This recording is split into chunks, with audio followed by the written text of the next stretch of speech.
Welcome to Legacy Builders, Strategies for Building Successful Family Enterprises. Brought to you by Beacon Family Office at Asante Financial Management Limited. I'm your host, Corey Gagnon, Senior Wealth Advisor.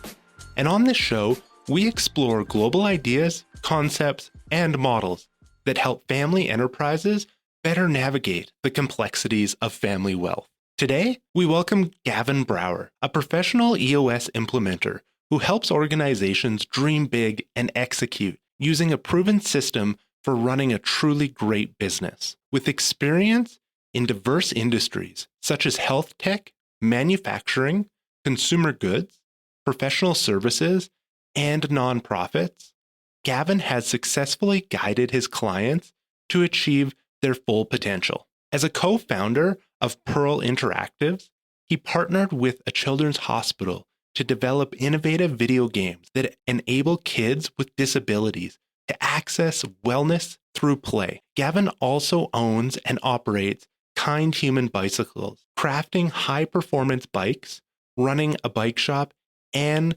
distributing custom cycling apparel. My goal is to be the most curious person in today's conversation with Gavin Brauer, as we explore the vital role of confidence in an entrepreneur's journey. We'll dive into the challenges of staying true to oneself and one's vision in the face of obstacles, the importance of defining success on one's own terms, and the significance of having the right people in the right roles within an organization. Join us for a thought-provoking discussion where we'll share eye-opening experiences and practical wisdom to help you protect and nurture your confidence as a family business leader, ultimately creating a smoother path to building a thriving and harmonious family enterprise. Now, let's dive in. Welcome, Gavin. We're excited to have you here today to share your wealth and knowledge with us. Let's dive in, shall we? Absolutely. Gavin, imagine you're delivering the commencement speech to the graduating class of 2024, and you have the chance to inspire them with your story. How would you begin your speech to convey the incredible lessons and expertise that you've gained along your career? I think I'd have to start with something along the lines of your number one job is to protect your confidence. The world will try to knock you off center, and no matter how capable you are or how many resources you have, you will fight self-doubt throughout your life, and your job is to protect your confidence. Tied to that is finding the courage to be yourself and to be your true self and live your life in line with that. I love that. And so let's start on confidence. I think that there's so many opportunities, as you say, for aspects of the world and the systems that we have to knock us off center, as you say. What does that mean to you? Getting knocked off center is any time you kind of get knocked away from who you truly are. There are a lot of times where we make decisions that are not aligned with our true self, or we behave in a way that's not really our personality. We feel fear, all those types of things, negative emotions. That is kind of being knocked off center. If you use a sports analogy, a skier or a hockey player, staying within your center of gravity, staying strong, that's being in center. You get body checked, you get off balance, and we can feel when we're off balance. Absolutely. And so bringing that to your world, how do you see people being knocked off center? Where in business are you seeing that? I think the best way for me to describe that is my own experience. I've always been the type of person who had big dreams, and I've had the courage to go after my dreams. At the same time, I have hesitated because I never had the confidence to do what I truly wanted. The biggest example of that was I had a dream of starting my own company manufacturing either bikes or skis.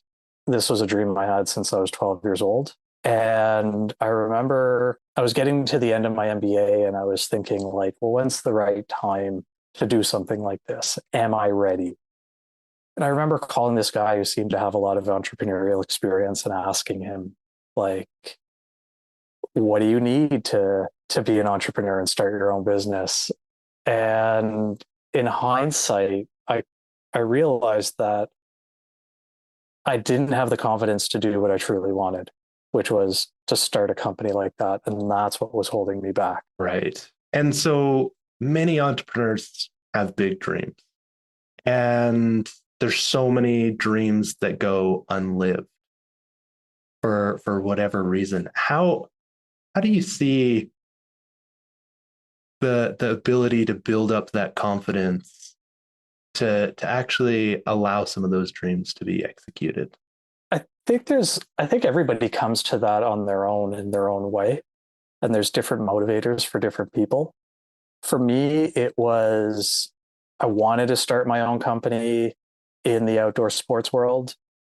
And it was taking me a long time to get there. I wasn't getting traction and I gave up on that dream and I bought a company I never should have bought, which was I guess I have some friends who they like to say, you're either winning or you're learning. Yeah. And I learned a lot.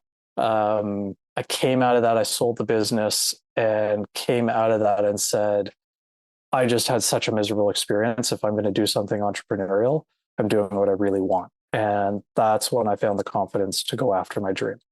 So for me, it was going through that really, really challenging time, coming out and recognizing I got to do with what I should have done in the first place, which was follow my passion. Right. Other people, sometimes they just need the right opportunity. So maybe they're stuck. You get people who have the golden handcuffs. They've got a great job that pays well, and they're not able to kind of break free of those golden handcuffs. Lots of different reasons for different people. It's part of our personal journey. Absolutely. And Gavin, let's go back to your comment about taking too much time, because I think impatience is something where we see it in so many aspects of life, where the world has become faster and more convenient in a lot of aspects, but that impatience in business is rampant. You know, we're all finding that. How have you experienced that, other than, as you mentioned, your example of deciding to go buy instead of start because it was taking too long? This is one of the hardest things I've ever had to deal with in my life.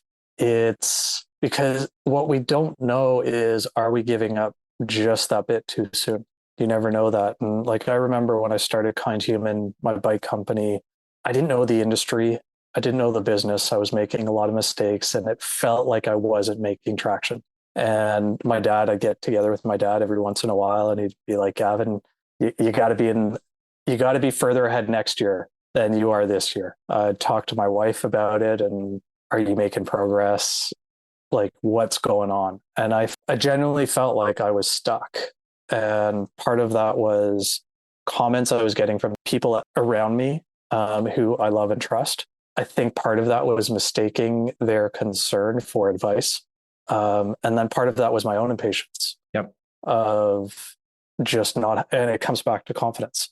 It was just being impatient that I had these grandiose plans and I wasn't. There's a saying, man plans, God laughs. Yep. I had all these great plans and all these great strategies, and the world was not going the way I wanted it to.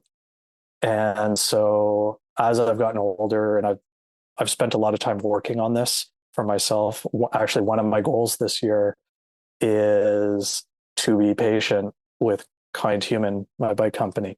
We are growing and we're growing steadily. It just feels like it's not going as fast as I want it to. And that frustrates me. So I need to learn to step back and allow for the world to unfold at its speed.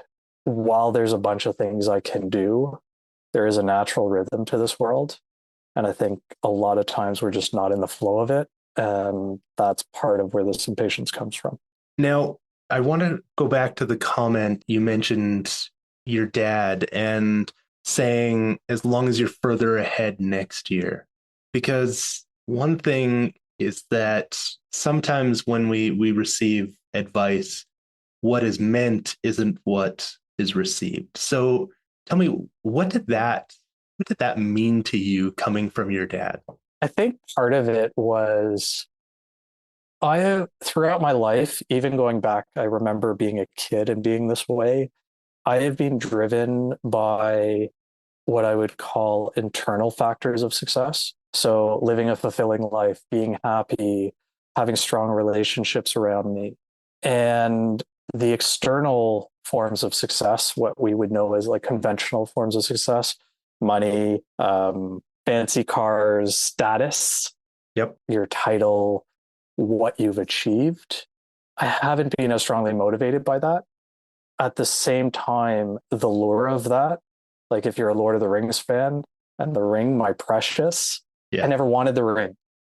But yet, when I get close to the ring, it's hard to resist its pull. Right. And so I interpreted what my dad was saying to me as the external success, money and status, as opposed to my internal growth. Because at the time, I felt like I was growing as a human being, but I wasn't getting the financial success, at Right. least not at the level that I had set my expectation, which was very high. Yeah. So there was a gap between what I expected and what I was getting. Right. Now, going back to the ring, what aspects or where have you felt that you've been close and it's been hard to resist?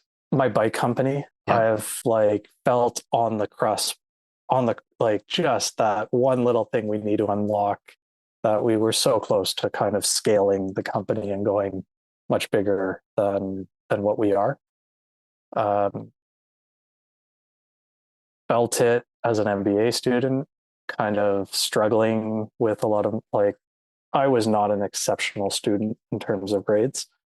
Um, Feeling it then, feeling it with my peer group. Like my Okay. friends are very, very successful people. Um, like people who've done amazing things, and kind of that comparing myself to them. Yeah. I see them kind of becoming like senior partners in major firms, um, very profitable businesses. I have a cousin who works for the World Health Organization in a very successful way. Like seeing other people get that status, um, that is hard to resist. Absolutely. And life And as it's an all, entrepreneur is very difficult as the title doesn't change as you meet those achievements. yeah, like I remember, like I was skiing and I'm sitting on a chairlift with two of my best friends, and there's somebody else on the chair, and somebody we just met, and they ask us, well, what do you do? And I hate that question. Yep. My friends go, oh, we're just lawyers, but Gavin's an entrepreneur. And like, I'm just thinking like, I was embarrassed. And I was thinking like the reverse for them. So they're thinking they're just lawyers, quotes. Yep. And I'm like, well, what is it to be an entrepreneur? And so that's another like example. So it's all that self-doubt, and comes back to what I said at the beginning of this conversation, protecting your confidence. We all have moments in time where we experience self-doubt, and we've got to learn to push through that and gain the confidence in ourselves and who we are. Absolutely. And Gavin, you mentioned vision, and I want to make sure that we cover vision, because you also talked about the courage to be yourself, and I think that is really built into vision. So what does vision mean to you? As an EOS implementer, what I've said 1,000 times just this week is vision is quite simply, where are we going and how are we going to get there? For a lot of people, it's simply understanding what do you want, which is remarkably hard for a lot of people to decide. Yes. So that's how I would describe vision. And what makes it so difficult to define what somebody wants? I don't know. Maybe it's fear, Yeah. and we're afraid of what it's going to take to get what we want, or we don't think we're going to get it. Maybe sometimes, like I see with some of my EOS clients, it's not knowing how to get there.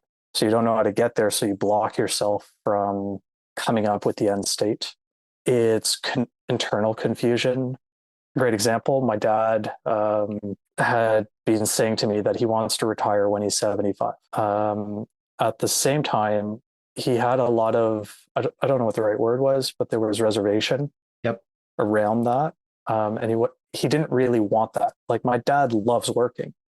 His entire identity is tied up in him being a business person and a leader, and it fills him with joy. Like he genuinely loves it. So why would he want to retire? We run our family office on EOS, and in a session one day, I just brought up something, a comment around this, and he stopped and he's like, you know what? I don't want to retire. So I said, well, what do you want? Ultimately, what he discovered was he doesn't want operational accountability anymore. Right. He wants to be the visionary. He wants to have some level of control. He wants to keep working and being involved. He just doesn't want to deal with the plethora of emails he gets now. Right. And I like what you said, Gavin, is vision is what do you want? But I think as your dad discovered, it's more of what don't you want in a lot of ways. 100%. Yeah. And so filtering some of those things out. So there's kind of this social requirement where people believe that they need to retire. And there's certain things where, I need to retire by oftentimes 65, and as a business leader and entrepreneur, you get to choose. But for some reason, he had it in his head that 75 was the time. How often are our visions driven by outside factors? I think a lot. So I think my dad, I don't know why he picked the age of 75. I think it was a point where he realized that he needed to have some kind of transition. And I think for him, it was, I assume this, Dad, if you're listening, I hope I'm not saying anything wrong, but I think he just needed a date in order to stick to and setting a goal. So in his case, I'm not sure how much that's driven by external factors, but I'm sure there's a lot of it. Like if you look at my dad, I'm guessing he wants to spend more time with his grandkids. He wants to spend more time with his wife. He wants to spend more time with his kids. So he has other passions beyond business. And part of that is, I think, related to that. For other people, like I know with myself, sometimes what I want gets pulled by the allure of something else that looks shiny and fun or important when it's not truly aligned with who I am and what I truly want inside. Yeah. And so I like your comment of just needing a date because we set goals, smart goals. Timely is one of those factors. And so maybe the goal was correct in some ways, but maybe not properly defined. And so do you find that business leaders and management teams have maybe the right time frame, but maybe just they haven't quite figured out what they want or don't want and flush that out properly?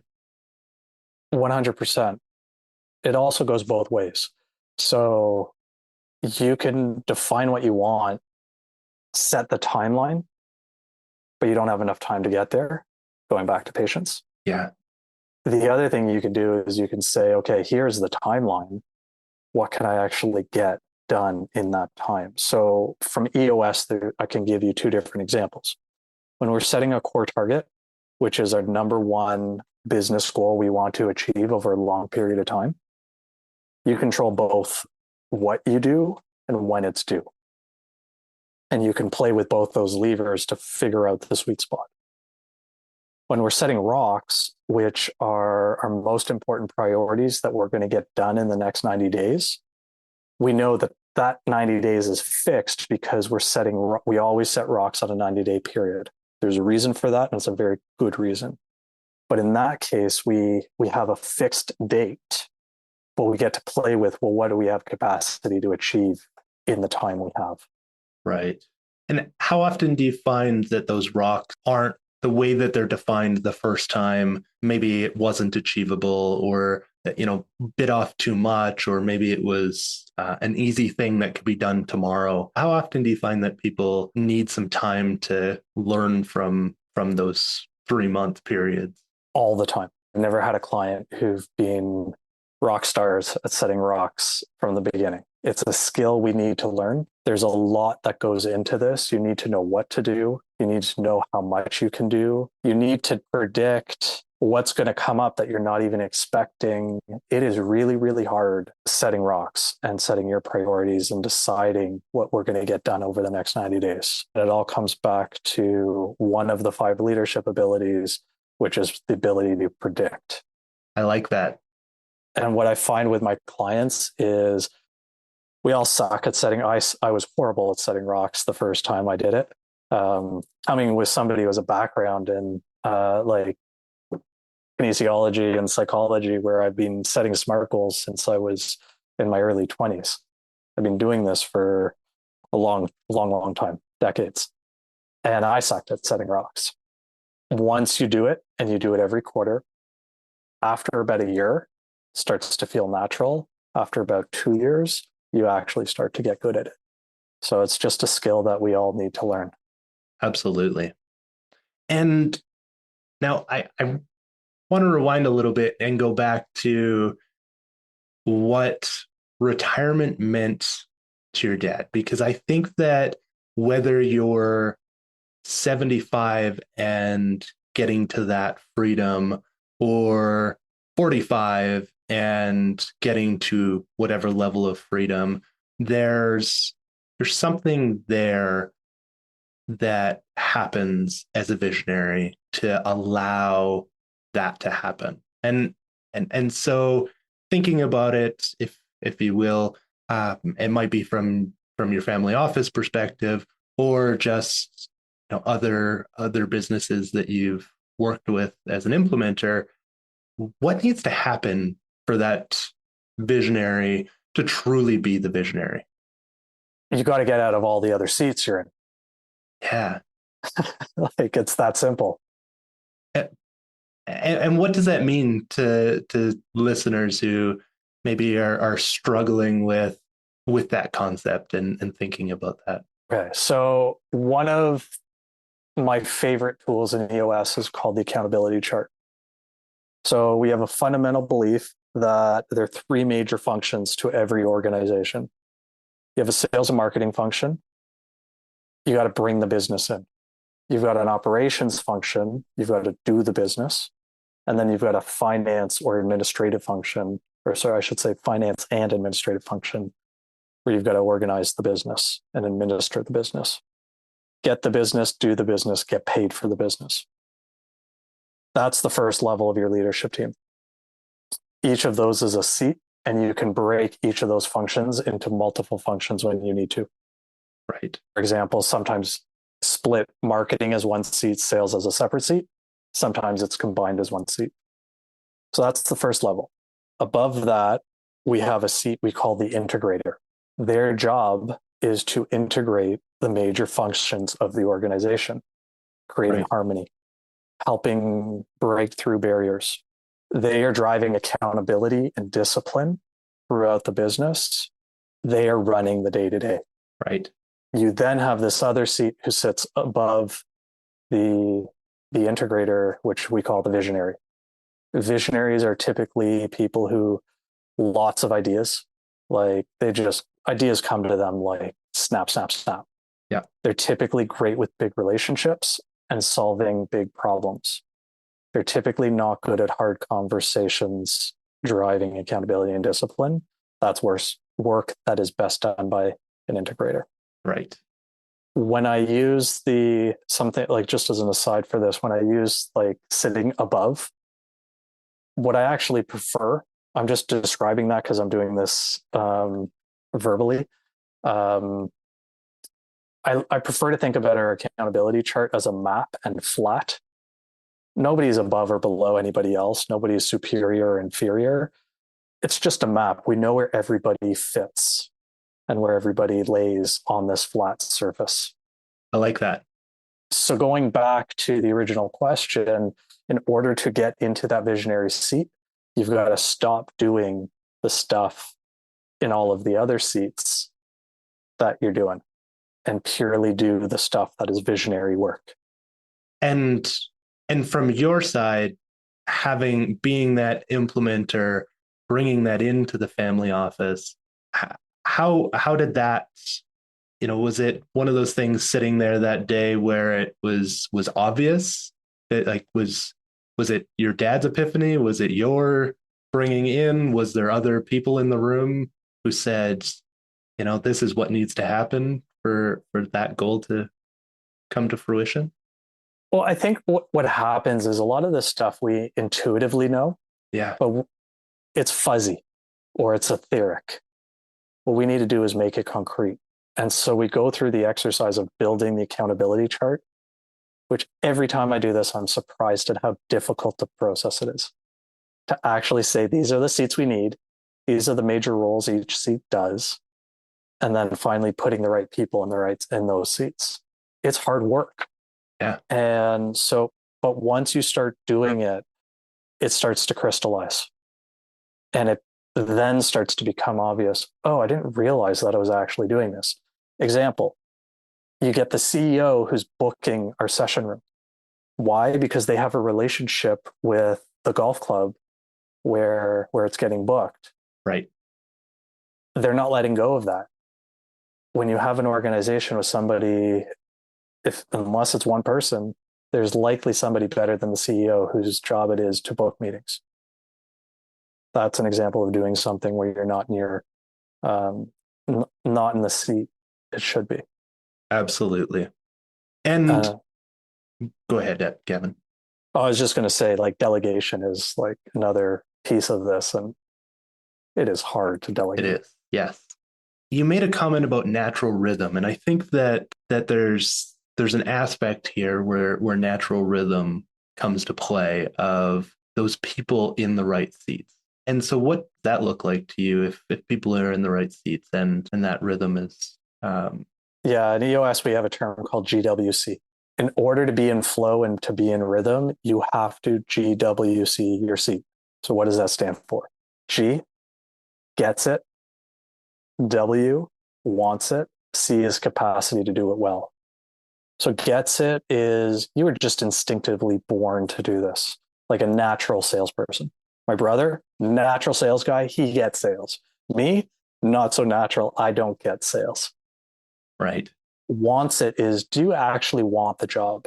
So often we have somebody in a seat where they might be good at it, but they don't want it anymore. Yeah. You got to want it in order to perform. And then finally, we've got capacity. Do you have the capacity to do the job well? This is time that's internal to the organization as well as external. So what I mean by that is if you've got a boss or you are the boss and you're throwing 1,000 things at somebody and they don't have enough time to get everything done on it, they have too much, they don't have enough time. It's also external. I remember when I had young kids and we had to pick our kids up from daycare at a specific time.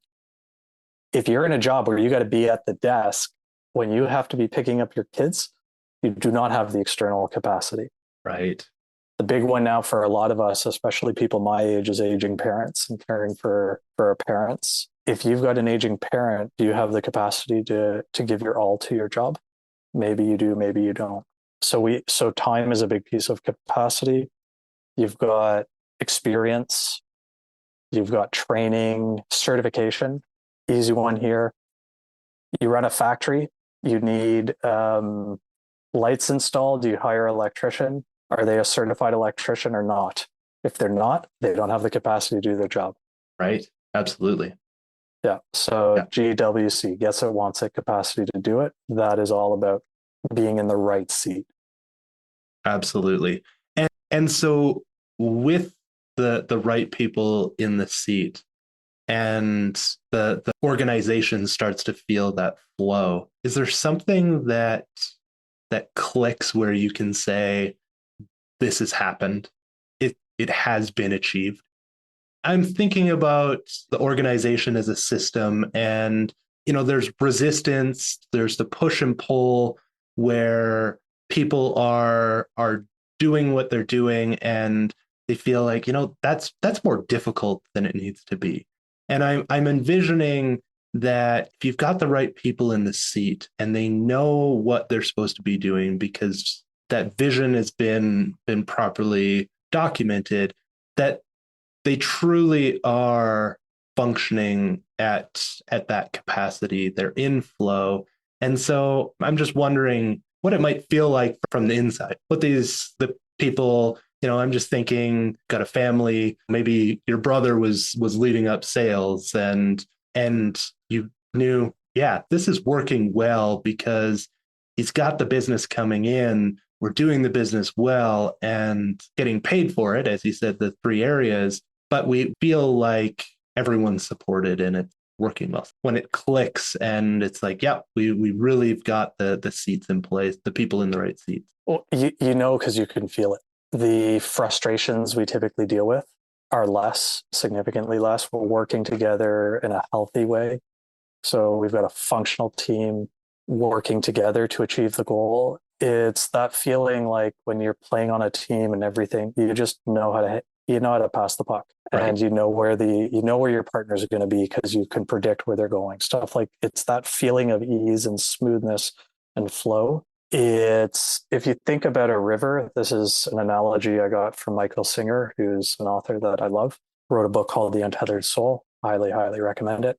What he talks about is you have a river and you've got a bunch of rocks in that river. It's going to create turbulence, and you're going to see on top of the water, it's going to be rapids and waves, and it's turbulent. Right. If you remove the rocks, the water just flows. And we've all seen flowing water, and we know how that feels to be in flowing water. It's just peace. Right. That is pure, like at its essence, it's peaceful. Absolutely. And it feels amazing when you're working in this. And is the goal to remove all the rocks from the river? I don't know, but I'm the type of person who I love doing hard things with people I love. So it's not about, if you're talking about, are the rocks the frustrations and the annoyances? Yes. Are the rocks the challenge? Hell no. I don't want to remove all the challenge from my life. That would be boring. Right. So what I want is I want it to be hard, but I want it to feel smooth. Maybe that's the word. I don't think I'm finding the right words, but I get the sense that you understand what I'm saying. And what about the issues in the business? Like what sort of, from a caliber perspective, like I'm thinking about issues of the budding entrepreneur who's just getting the business off the ground and making payroll is a big issue versus we've been doing this for 20 years and we've built a great successful business, and that's not what we're dealing with these days. I'm so glad you brought that up, because I think this is actually what you were getting at a moment ago. So what happens is when things are healthy and functional, the quality of your issues get better. When things are turbulent and unhealthy, you're dealing with lower quality issues. An example of that is when things are not smooth, you're fighting fires day in and day out. It's like delivery was late, customer called to complain. Those are not fun issues to deal with. No. The better you get at this and the smoother things are, you now get the opportunity to play with more fun issues, such as, oh, we just got an opportunity to go after a really big piece of business, but we don't know how to deliver it. Right. Let's go figure that one out. Like, that's exciting and fun. And so the better you get in organizing your business and managing and leading, the better quality issues you get to play with. I like that. So issues are always there. The better quality the issues, the better quality of the company. Yeah. And that takes confidence. Like going back to your original, where we started here in protecting your confidence is to be able to really solve those big issues. You need to have that confidence. 100%. I remember my own life not having the confidence to call somebody, a contact I knew, to create an opportunity for myself because I was worried about looking like a fool. Yeah. Going after that piece of business because we don't know if we can deliver on it. You got to play within, like, you got to know who you are and what you can deliver, but at the same time, you do have to push your comfort. Or I believe, at least I have more fun when I'm pushing my comfort zone. Right. And so if my life gets too still for too long, I will do things to blow things up. So I'm pushing myself beyond my comfort zone. Right. And sometimes I go too far. And discomfort doesn't mean panic, I think is probably as well to remember is, if you get into panic, you've probably gone too far. Yes. And at the same time, like as human beings, learning to deal with discomfort is another skill we can get better at. Yeah, absolutely. Now, going back to the courage to be yourself, I'm thinking about you sitting on the chairlift with two friends. And I think of what that means where you can be comfortable and true to yourself of, yes, I'm an entrepreneur, and that is absolutely a noble thing. And I know that this wasn't yesterday. So you've made some progress since that time. So tell me a little bit of that progress since then. I made a lot of progress there. So one of the things I had to do was one, get comfortable with the success that I've had in life. Was part of it. I also had to get comfortable of what I believe my true identity is. So I went through like a huge identity shift when I went from being purely an entrepreneur and the bike guy to being a business coach. Right. And I had all of the fear around that. You've never built a big business. Why is anybody going to listen to you? What experience do you have being a coach? Yada, yada, yada. I had all this fear around that, but I knew in my heart that I was put on this earth to be a coach and to help people realize their dreams. Right. And the biggest shift I had was I came to recognize that up until I was about 45, I was purely focused on achieving my own dreams. Today, what I'm driven by is helping others achieve their dreams. And it fills me with so much satisfaction because the better I get at that, the more it comes back to me. Yeah. And the bigger my dreams get. Yes. And it's so all of this together has helped me get to a confidence where if I'm sitting on a chairlift and going skiing, I am an entrepreneur and I'm a business coach, and I'm here to help you dream big and execute. What do you want to do? I love it. That is a great transformation. I think something to be absolutely proud of. Now, I want to go back to comfort with identity because identity is I think going back to, as you talked about, external versus internal. There's so much that people use to define identity at. What has been some of those struggles that you've had around that? I think there's the identity we want, the identity we have for ourselves, the identity other people, the way they see us. One of my biggest struggles was getting to a point where other people saw me in the way I wanted to be seen. And the truth of that is it was all about my ego. I wanted them to see me as successful. I remember when I started KindHuman and I started selling bikes, I had a lot of friends who were like, how the hell are you starting a bike? What do you know about this? Yeah. And so I had to work so hard to get people to trust me as the bike guy. I finally achieved that. And then I blow my life up and become an EOS implementer. And now I'm like, man, people keep asking every time I call somebody, all they want to do is talk about bike. And I want them to think of me as a superstar business coach. Right. And it's just hitting my ego that they're not thinking of me the way that I want them to. And it was my own discomfort and my own head trash. I had to learn that I am who I am. I'm going to be myself. I am the bike guy. I am the business coach. I am a father. I am a son. I'm all of these things. And by being myself, I get the confidence to not care so much how other people are seeing me. Right. I love that. I think we could have another full discussion on that. The hats we wear and who we are. We are one person, but yes, the being a father, there's so many aspects. The being a husband, a son. There's many things here, and what that means in those aspects. Yeah, and that also complicates things in family business. Yeah, tell me more. Well, you're an employee, you're an owner, you might be a board member, you're a son, you're a brother, you're a sister, a daughter, a mother, a friend. Yeah, like all of these different pieces of who we are and different roles we play, and we have to live harmoniously. Absolutely. Absolutely. Like I remember being uncomfortable. Like if I'm in a business meeting, how do I address my father?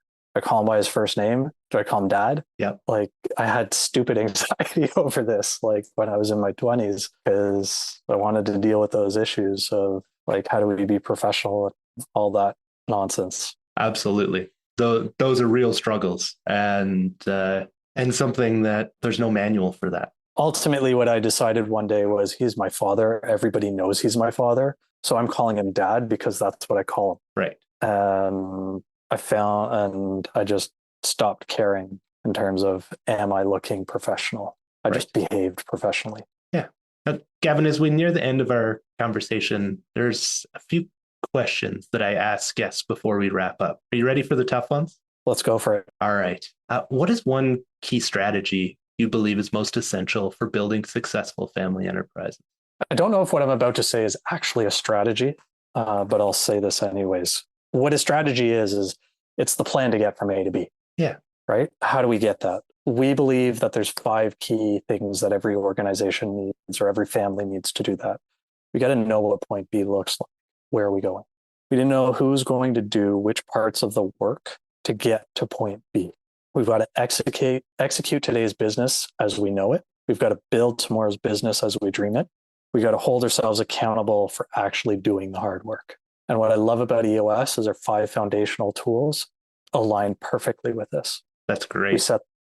So it comes back to those 5 key things to get from A to B. And I love the point where the lights need to stay on. Today's business needs to run while you're building tomorrow's business. Yes. Now, what is the most common challenge that you see family enterprises encountering when it comes to wealth transition and generational continuity? I think part of this is the ability to openly talk about money and plan in advance for the future. I know, like, even I see this with my own kids. Like, I remember my kids asking, like, how much did he pay for our house? Not that they were just curious. Yeah. And I remember, like, my wife and I were very uncomfortable with that question. Oh, we don't talk about that. Right. And I realized, I'm like, no, we got to tell our kids, yeah, this is what we spent on our house. I don't want you talking about this with anybody. Don't go asking other people, but in confidence, this is what a house costs. Yeah. I tell my kids how much I charge for any of my sessions. And I tell them, again, like, this is confidential, but this is how much money I make. Yeah. Now, all of this stuff, you got to do the right level of transparency at the right age. And you've got to earn that trust. It is okay in families where different kids have access to different information because of their role in the organization. Right. That I believe is okay. And we got to earn the trust. But we do have to talk to our kids about money. I like that. Tell them the amounts. Yes.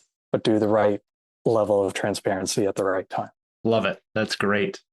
And in your experience, what are the top 3 qualities that a successful family enterprise leader possesses? Easy, open, honest, and vulnerable. We got to be open to the outside world, to other people, open to other ideas, other ways of doing things. We've got to be honest with ourselves. So our thoughts and our feelings, expressing those and getting them out and sharing them. And we have to be vulnerable. We have to take the chance to do what's right for the greater good, even though it might be uncomfortable. That's awesome. That's great. And before we conclude our discussion, I'd like to highlight where listeners can engage more in the conversations that you're having. Can you kindly provide our guests with where they could find you, Gavin? So you could find me, probably the easiest way is through KindHuman Bicycles. If you go there, if you're looking for a bike, Gavin at kindhuman.cc. In terms of my EOS practice and business coaching and helping you get what you want from your business, then Google EOS Gavin Brauer, Brauer, or gavin.brauer at eosworldwide.com. I find it fascinating that the lead with the kind human, because that is where you've had the most experience, and it'll be interesting to see over time how that shift happens for you. Well, I'm lucky that I get to everything that I'm working with my clients on. I am living that in my own business. Absolutely. And so when I'm dealing with an issue with a client and we're trying to solve something, I know in my guts how hard that is because I got to do it too. Yep. And And so, that right there is what leads to that confidence in your identity is um, big or small. We all experience yeah, the smaller companies are so much harder. The big ones are easy, it. easier. There's Easier. no business is easy, but when bigger companies have more resources, Yes. smaller companies have to figure out how to get more done with way less. And Right. that's really hard. That is. Gavin, Different. I wanted to make sure that we covered everything. Given that Is a there lot anything of else that you'd like to your share with people our audience that listening we didn't are get to touch on? families and family business, just love each other. Never fight over money. I had gotten to a point in my relationship with my father where I couldn't work with him. We had some major fights. And I'm very, very grateful we were able to reconcile that and strengthen it. And it's actually the biggest value I have gotten out of being an EOS implementer is the relationship, how it's helped me fix and strengthen the relationship with my dad. And I am so very, very grateful for that. So lead with love. That's, I love that. That is absolutely. We have the choice. Sometimes we don't, but we family uh, we get to be family, and there's not a lot of choice there, but we do get the choice whether or not we want to have that level of relationship with those in our family. And I think that, as you say, leading with love allows that to actually happen. Yeah. And sometimes you may not have the choice for what happened, but you do have a choice to how you respond. And it could be today or it could be 10 years from now. It was years before I started working on that with my dad. And yeah, we had a big fight one day. And it was hard, but we got there. And I know, like, as hard as that was for me, you're going to be in a similar situation where it's going to be hard.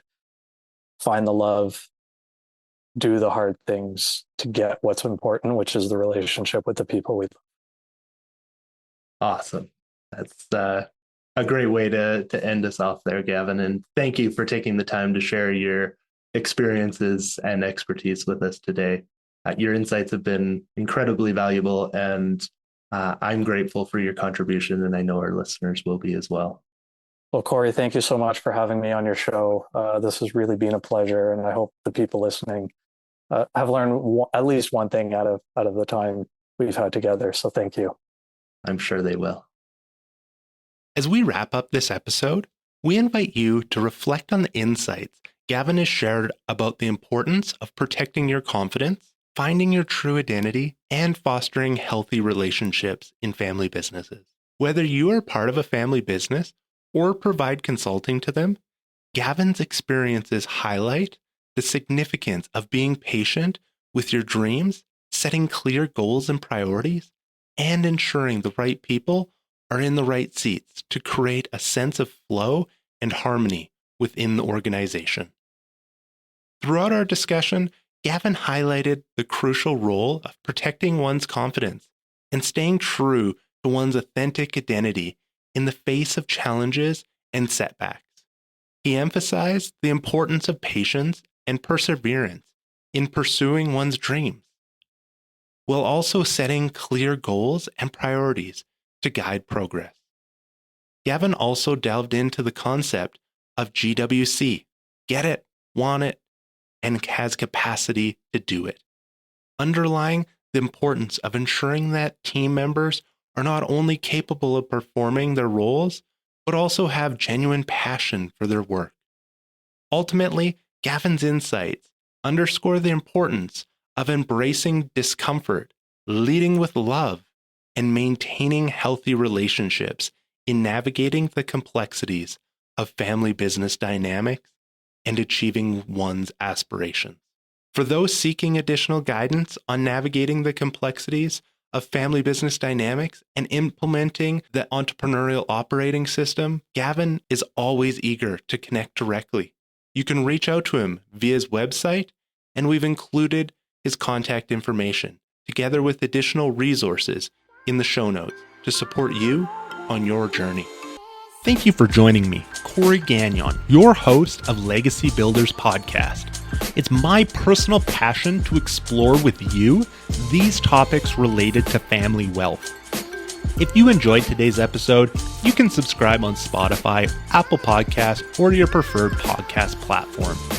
And don't forget to share this episode with family, friends, and colleagues who you care about.